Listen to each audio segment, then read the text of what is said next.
আসসালামু আলাইকুম। কিছু চাকরি প্রত্যাশী ভাই বন্ধুরা, আশা করি সবাই অনেক ভালো আছেন। বাংলাদেশের সুনামধন্য একটি এনজিও স্বাধীনতা ফাউন্ডেশনে একটি নতুন নির্বিধি প্রকাশ করছে। বিস্তারিত এ টু জেড কিভাবে আবেদন করবেন, কোথায় আবেদন পাঠাবেন, এ টু জেড এই ভিডিওতে দেখানো হবে। ভিডিওটি ভালো লাগে লাইক সাবস্ক্রাইব করে অবশ্যই পাশে থাকবে।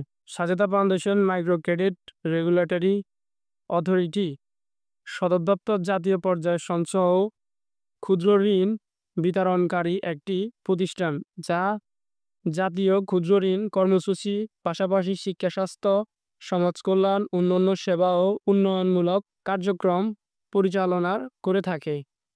সংস্থা চলমান ঋণ কার্যক্রমে পরিচালনার লক্ষ্যে নিম্ন প্রণীত পদে জনবল নিয়োগের জন্য আগ্রহী প্রার্থীদের নিকট দরখাস্ত আহ্বান করা যাচ্ছে। এনএগুলিটি দৈনিক প্রথম আলো পত্রিকাতে প্রকাশ করছে 14 মার্চ।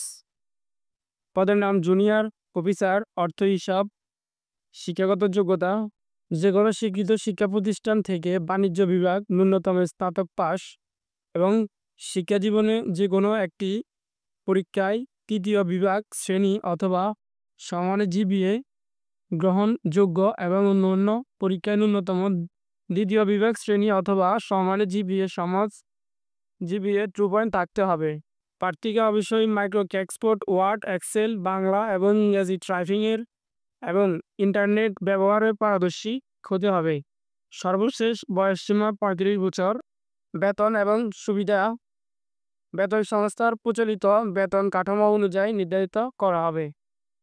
অন্যান্য সুবিধা: উৎসব ভাতা, মিত্র ভাতা, ফিদা মৃত্যুকালীন ছুটি, অনুষাত্ত্বিক পদায়ক, ভবিষ্যৎ নিধি, স্বাস্থ্য, জীবন বীমা সুবিধা, পারফরমেন্স বোনাস, প্রযোজ্যর ক্ষেত্রে মোবাইল ও ইন্টারনেট ভাতা, যাতায়াত ভাতা। অন্যান্য আগ্রহী প্রার্থীদের আগামী 20 মার্চ 2025 তারিখের মধ্যে মোবাইল ফোন, পূর্ণাঙ্গ ঠিকানায় উল্লেখ পূর্বে জীবন বৃত্তান্ত, সকল প্রাতিষ্ঠানিক শিক্ষা সনদ ও জাতীয় পরিচয়পত্র ফটোকপি, 14 তলায় 2 কপি পাসপোর্ট সাইজের আকারের রঙিন ছবি সহ স্বাধীনতা ফাউন্ডেশন প্রধান কার্যালয় আবেদন করতে হবে। বারবার মানব সম্পদ বিভাগ প্রধান, স্বাধীনতা foundation, B centre, level 5, flat 12, block শিটবিউল সি, গুলশান অ্যাভিনিউ, গুলশান 1, ঢাকা 1200।